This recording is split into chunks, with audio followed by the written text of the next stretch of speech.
हाय दोस्तों, आज हम लोग ज्योमेट्री का थ्योरी स्टार्ट करते हैं। चलिए बिना किसी देरी का हम लोग देखते हैं।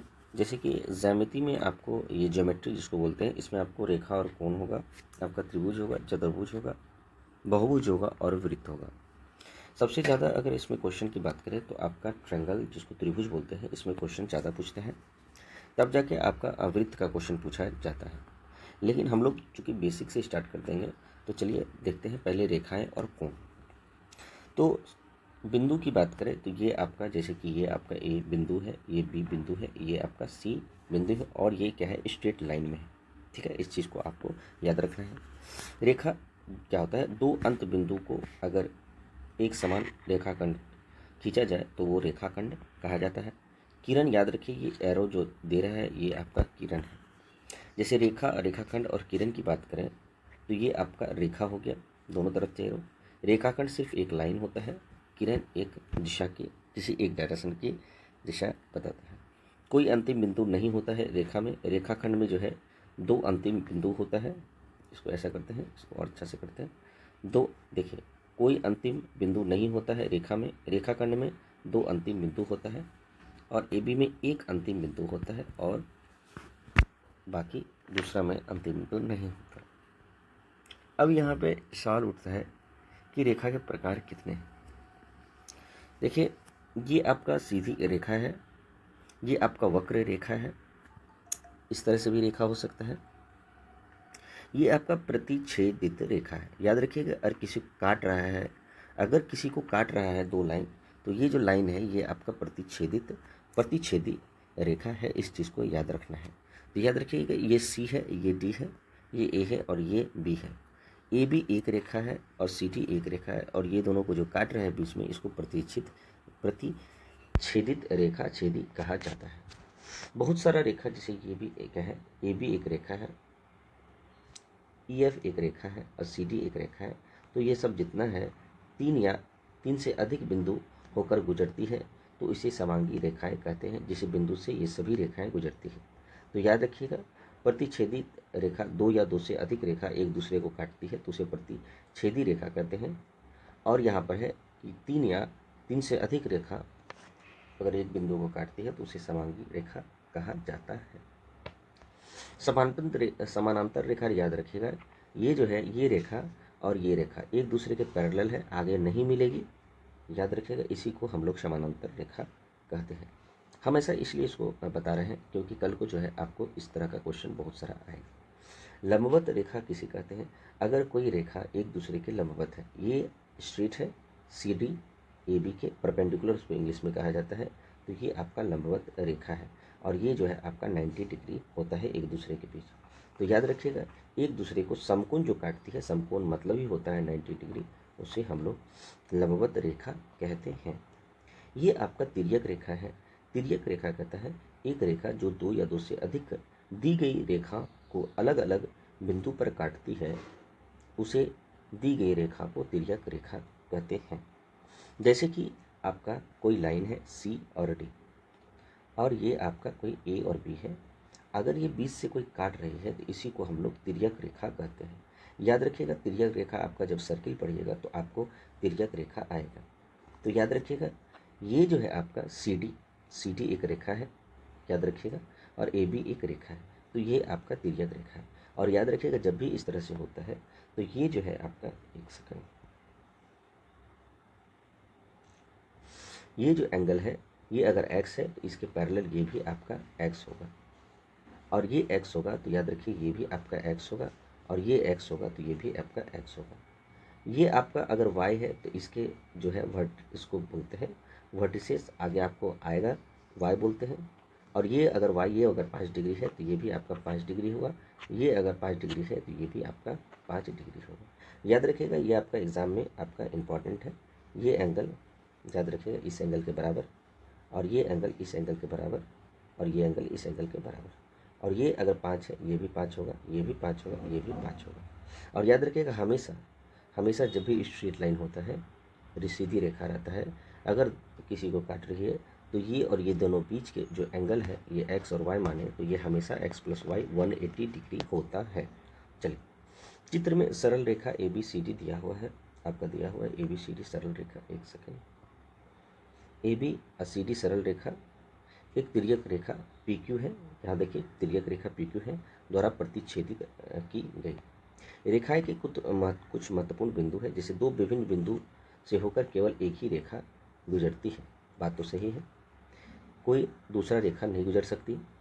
दो या दो से अधिक रेखा समतलीय कहलाती है यदि वो एक ही तल पे स्थित हो और समानांतर प्रतिच्छेद और अति व्यास हो सकती है, अन्यथा उसे असमतली कहते हैं। दो तलों का प्रतिच्छेद एक रेखा होता है, प्रतिच्छेद एक रेखा है। चलिए कोण की बात करें तो ये जो हम अभी बता रहे थे ये वाला, ये आपका कोण का बात कर रहे थे, ठीक है। तो देखिए कोई भी अगर रेखा एक दूसरे को क्या करती है, काट रही है, एक दूसरे को क्या कर रही है, कोई एंगल बना रही है, जैसे ये और ओ रेखा है, ओ और बी भी रेखा है, तो ये रेखा और वो ये रेखा, ये दोनों अगर मिल के काट रही है तो ये जो बीच में जो एंगल है, कोई भी थीटा मान लीजिए, तो एक एंगल या कोण बनाती है। चलिए तो हमेशा दो रेखा के बीच एंगल बनता है। कोण के प्रकार होता है, एक होता है न्यून कोण, याद रखिएगा, एक होता है समकोण, समकोण मतलब 90 डिग्री, न्यून कोण मतलब 90 डिग्री से कम, और अधिक कोण मतलब 90 डिग्री से ज़्यादा। रिजु कोण होता है, प्रतिवर्ती कोण होता है और पूर्ण कोण होता है, ये आपको पता चलेगा ये क्या है, लेकिन मुख्यतः रूप से तीन कोण है। न्यून कोण जो है 90 डिग्री से कम है, जैसे ये आपका क्या है, ये अगर आप लाइन खींचे, ये आप लाइन खींचे तो ये आपका टोटल 90 डिग्री होता है, लेकिन 90 डिग्री से कम है ये, इसीलिए ये न्यूनतम है। अगर आप इसको ध्यान में देखिएगा तो ये आपका न्यून कोण है। याद रखिएगा न्यून कोण का वैल्यू हमेशा 0 डिग्री से हमेशा 90 डिग्री के बीच में होता है, या तो वो 1 डिग्री होगा, 2 डिग्री होगा, 10 डिग्री होगा, 70 डिग्री होगा, 75 डिग्री होगा, 60 डिग्री होगा, या आपका 61 डिग्री होगा, कुछ भी हो सकता है आपका 35 डिग्री, 90 डिग्री के पहले। समकोण याद रखिएगा हमेशा समकोण 90 डिग्री को ही समकोण कहा जाता है, 90 डिग्री को ही समकोण कहा जाता है। ए ओ बी आपका समकोण है। याद रखिएगा जब आप ट्रायंगल पैथागोरस थ्योरम पढ़िएगा तो आपको ये काम देगा। अधिक कोण जो है, आप अगर लाइन खींचे, यहाँ आप लाइन खींचिए, यहाँ आप लाइन खींचिए, तो ये तो आपका 90 डिग्री है, लेकिन थोड़ा सा और बढ़ गया, चाहे वो 91 डिग्री हो, चाहे वो 92 डिग्री हो, और 180 डिग्री से कम होना चाहिए, 91, 92, आपका 94 हो, चाहे आपका 110 डिग्री हो, चाहे 111 डिग्री हो, 120 डिग्री हो, चाहे 135 डिग्री हो, तो समझ लीजिए कि 90 और 180 के बीच में जो भी है वो आपका क्या है, वो आपका अधिक कोण है। रिजु कोण कौन है, यदि किसी कोण का माप 180 डिग्री के बराबर होता है तो वो रिजु कोण कहा जाता है। तो याद रखिएगा ये जो पूरा थीटा है, अगर लाइन खींचे तो ये आपका 90 डिग्री, ये आपका 90 डिग्री, तो ये आपका क्या हो गया, आपका रिजु कोण हो गया। दूसरी बात, अगर आप ऐसे भी खींचते हैं तो ये जो आपका मान लीजिए एक्स है, ये आपका वाई है, तो एक्स प्लस वाई हमेशा जो है 180 डिग्री होता है। प्रतिवर्ती कोण क्या होता है, जैसे कि आप किसी कोण का माप 180 डिग्री से अधिक हो लेकिन 360 डिग्री से कम होता है तो वो प्रतिवर्ती कोण है। जैसे कि आपका बी है और ए है, ये ना होकर आपका इसके अलावा जो होगा वही आपका क्या है, वो आपका रिजु कोण है, प्रतिवर्ती कोण है, सॉरी। तो हाँ, प्रतिवर्ती कोण हमेशा 180 डिग्री से 360 डिग्री के बीच में होता है। पूर्ण कोण तो आपको पता है, ये पूरा एंगल ही आपका 360 डिग्री पूर्ण कोण है। चलिए, हालांकि आपको मुख्यतः रूप से तीन आपको याद रखना है, ये तीन आपको ज़्यादा इम्पोर्टेंट है, ठीक है, ये आप ध्यान में रखिए। चलिए, कोणों का युग्म होता है, जैसे एक आसन्न कोण होता है, एक होता है रेखीय कोण होता है, और एक पूरक होता है, और एक संपूरक कोण होता है। याद रखिएगा संपूरक और पूरक ये दोनों ज़्यादा इम्पोर्टेंट है।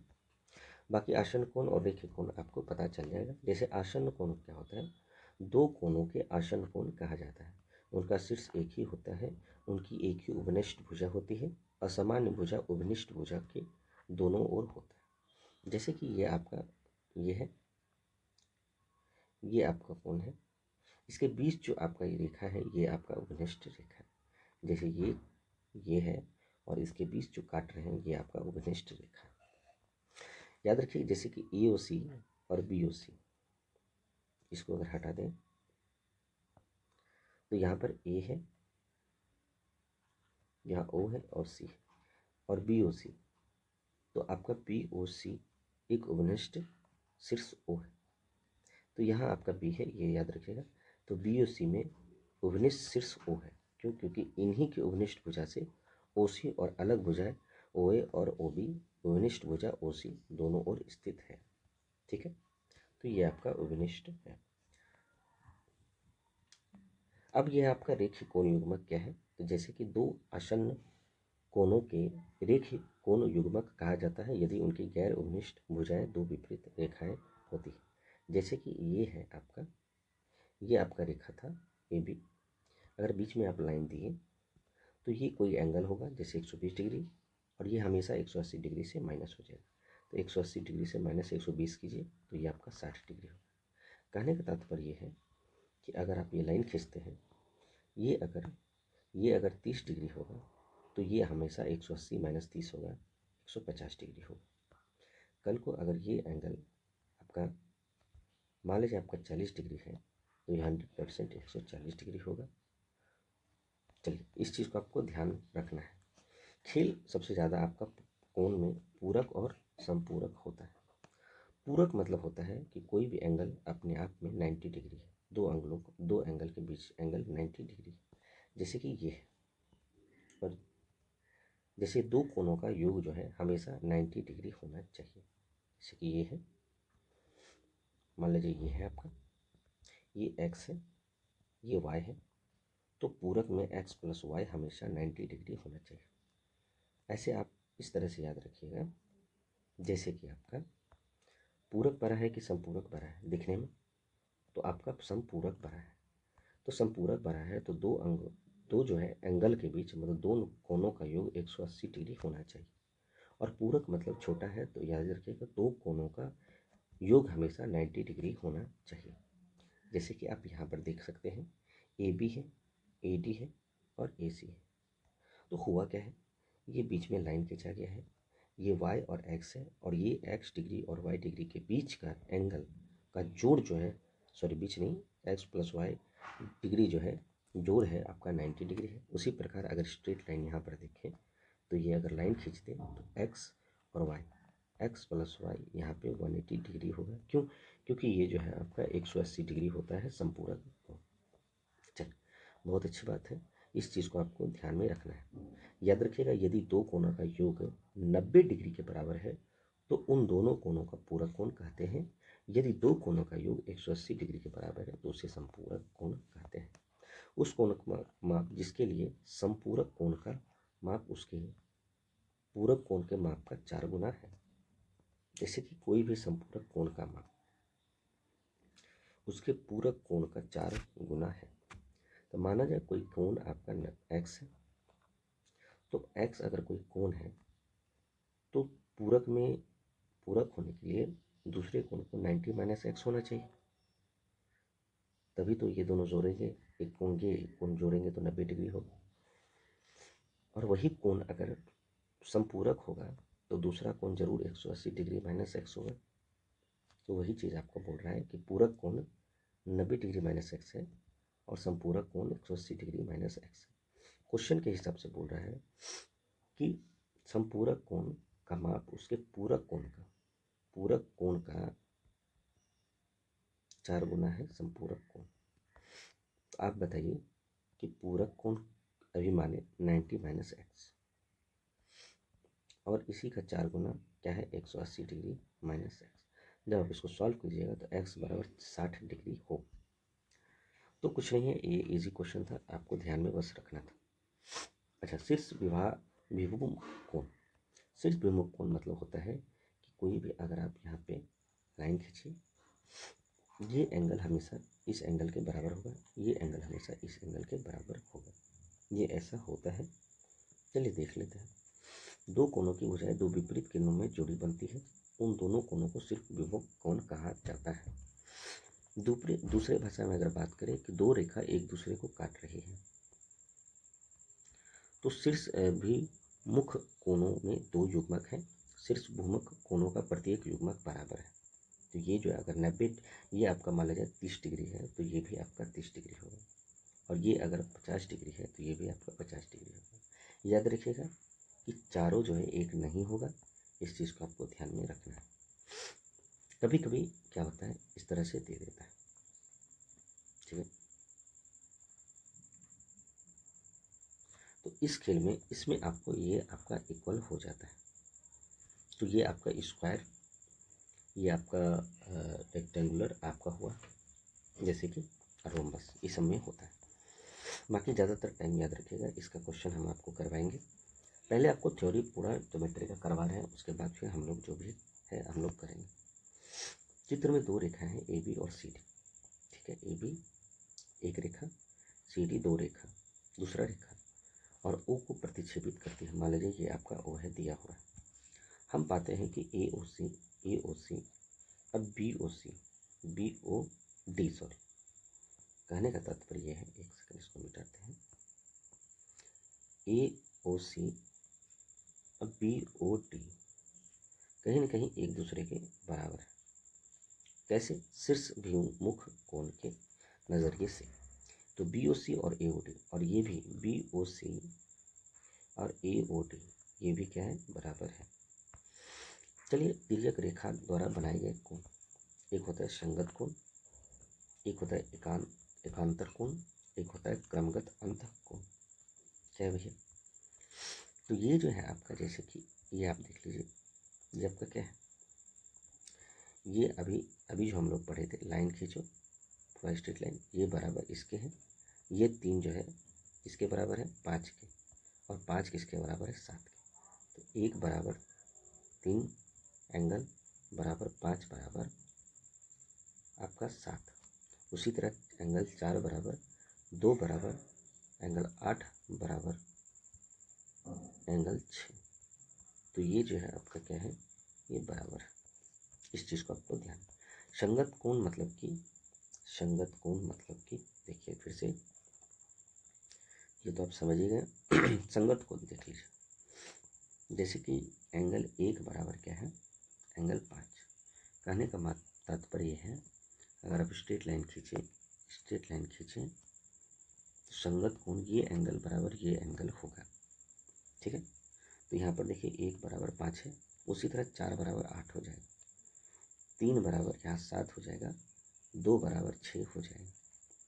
अच्छा, ऐसे भी अगर कर सकते हैं अंतः कोण, ये तो संगत है, अंतः कोण में भी आप कर सकते हैं। जैसे ये 3 बराबर 5 हुआ, 2 बराबर 8 हो, तो देखिए 3 बराबर 5 और 2 बराबर 8, अंतः एकांतर कोण।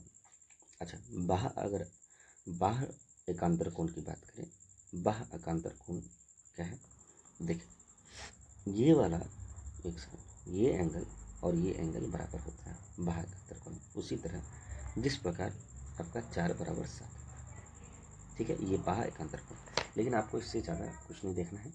और याद रखिएगा एक चीज़ और, कि ये तो आपको पता ही है, हमेशा एक चीज़ याद रखिएगा, एक सेकंड, कि एंगल 2 और एंगल 5 ये दोनों हमेशा 180 डिग्री के बराबर होगा। जैसे कि यहाँ पर लाइन खींचिए, तो angle 1 plus angle 4, straight line में हमेशा कोई भी एंगल जितना भी हो वो इक्वल टू 180 डिग्री होता है। जैसे कि इसमें जो है स्ट्रेट लाइन, अगर हम स्ट्रेट लाइन की बात करें तो देखिए यहाँ जो स्ट्रेट लाइन है 1 और 2 ये दोनों 180 डिग्री के बराबर होगा। ये भी स्ट्रेट लाइन है तो 4 और 1 180 डिग्री के बराबर होगा। ये भी स्ट्रेट लाइन है तो 4 और 3 180 डिग्री के बराबर होगा। 3 और 2 180 डिग्री के बराबर होगा। उसी प्रकार जिस प्रकार 2 और 5 मिला के 180 डिग्री के बराबर होगा। तो ये चीज़ आपको देखना है। चलिए आगे देखते हैं, हम इसका क्वेश्चन करेंगे आपको। क्रमागत अंतः कोण, वही बात है, क्रमागत का अंतः कोण हमेशा जो है 180 डिग्री के बराबर होता है। जैसे क्रमागत अंतः कोण 2 और 5 है, ये 180 डिग्री के बराबर होगा। 3 और 8 जो है, 3 8 मतलब ये माने हैं, यहाँ पर कोई डिग्री होगा, 60 डिग्री 65 डिग्री 66 डिग्री, तो ये दोनों हमेशा 180 डिग्री के बराबर होगा, इक्वल नहीं होता है, याद रखिए। चलिए अब जो है आपका यहाँ पे क्वेश्चन है, आप खुद ही देख लीजिए क्वेश्चन बना के।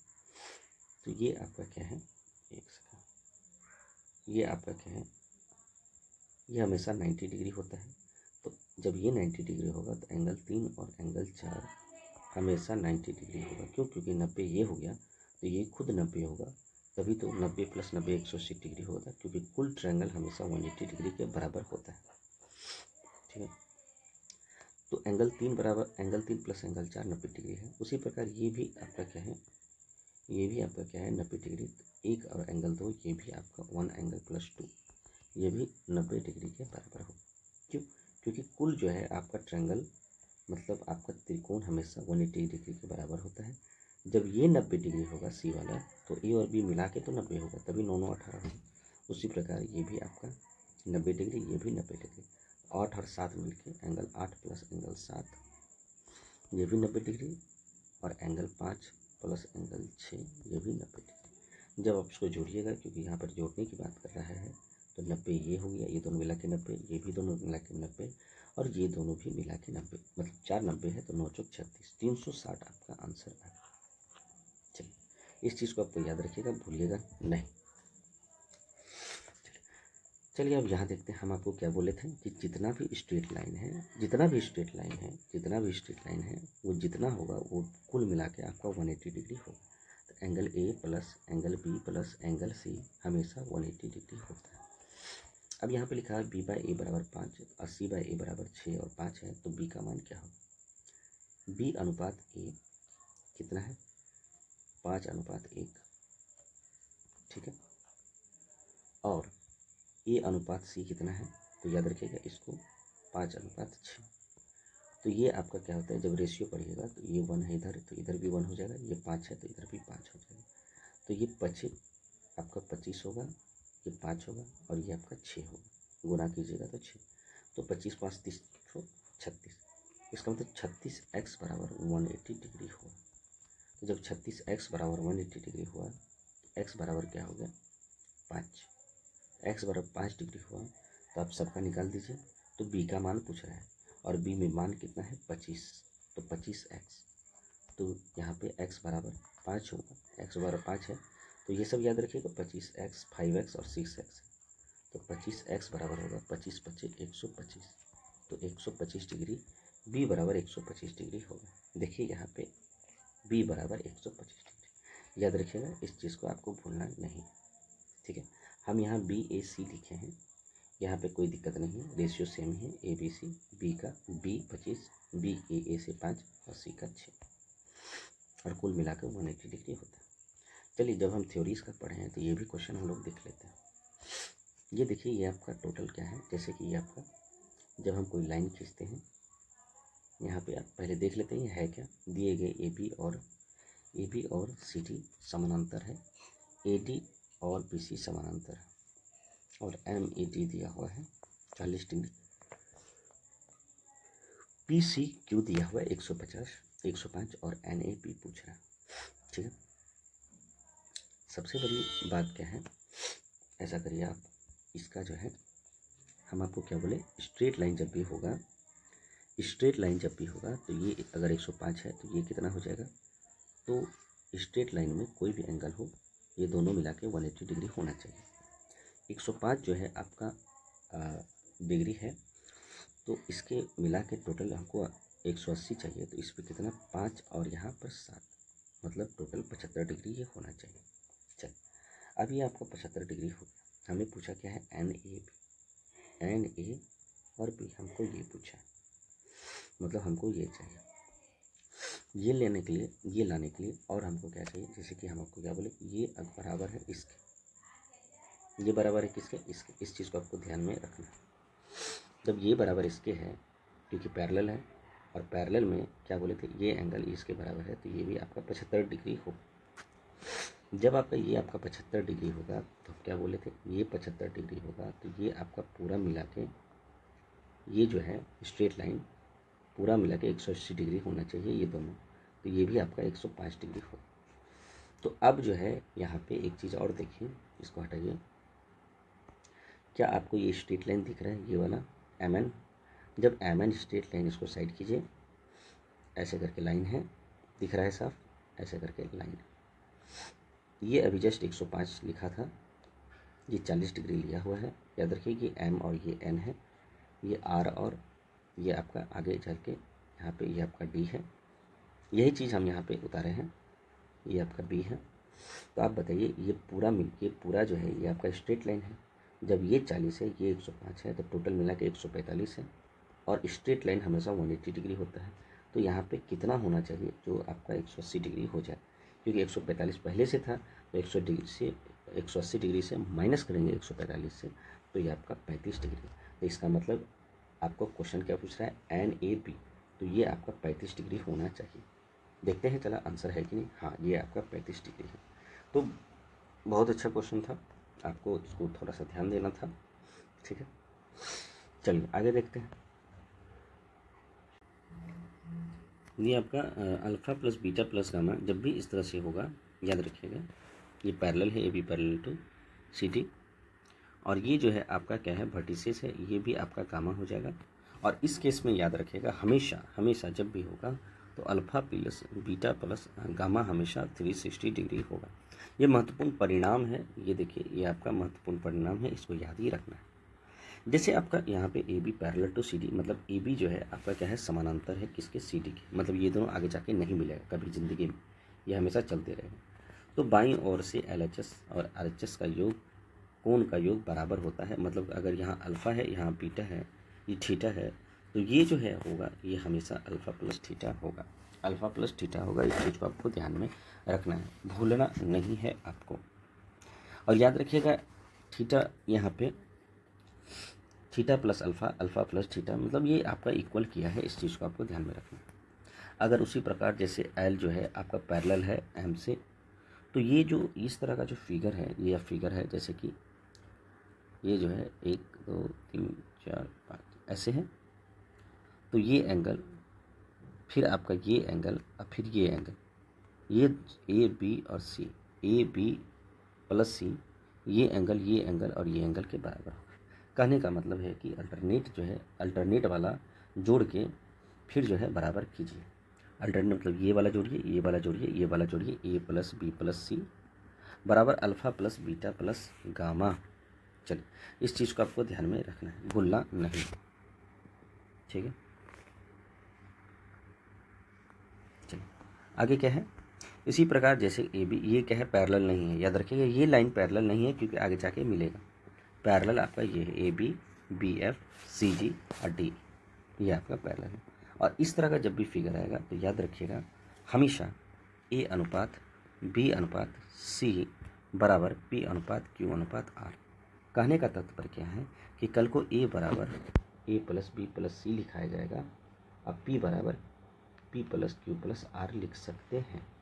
ठीक है, तो याद रखिएगा कोई वैल्यू अगर हमको निकालना है तो ये आपका क्या है, याद रखिएगा दो तिर्यक रेखाएं हैं, काटा गया है, ये आपका m और ये आपका n है, मतलब आपका जो है आपका डिस्टेंस है, और ये भी आपका a डिस्टेंस है और ये आपका b डिस्टेंस है। अगर मुझे इस लाइन को निकालना है, BE को निकालना है, कल को हमको क्या है BE को निकालना है, तब हम क्या करेंगे, तो याद रखिएगा BE को जब निकालना होगा, BE को निकालना होगा, अंदर का बात है, अंदर वाला है, तो m और a को, m को b से गुना कीजिए और n को यहाँ पे काटिए, इसको m को b से गुना कीजिए, ठीक है, और n को a से गुना कीजिए, तो BE निकालना है। ये देखिए ये लाइन निकालना है मुझे, तो m को b से गुना कीजिए और n को a से गुना कीजिए और वहाँ से दोनों को जोड़ दीजिए। अब बटा ये जो लाइन है m और n जो पैरेलल लाइन नहीं है, याद रखिए पैरेलल लाइन नहीं है, ये m और n साइड है, ये मतलब इसका संख्या है, साइड है। चलिए तो ये आपका आगे चल के एग्ज़ाम में काम देगा, इस चीज़ को आपको ध्यान में रखना है। और आगे क्या है, चलिए ये लाइन का जितना भी क्वेश्चन आपका ये हो गया। और याद रखिएगा अभी इसका जो है बहुत सारा अभी क्वेश्चन हम करते हैं, जितना भी आपका लाइन का रे का जितना भी आपका क्वेश्चन था, ये आपका क्वेश्चन हम लोग डिस्कस करते हैं। 10-15 भी क्वेश्चन हम लोग कर लेंगे तो आइडिया हो जाएगा। उसके बाद फिर हम लोग ये करेंगे, क्या आपका त्रिभुज पे जाएंगे, याद रखिएगा। चलिए बहुत बहुत धन्यवाद आपका मिलने के लिए। अगला सेशन जो है आपका सिर्फ और सिर्फ इसी बेस्ड पर क्वेश्चन बहुत सारा होगा।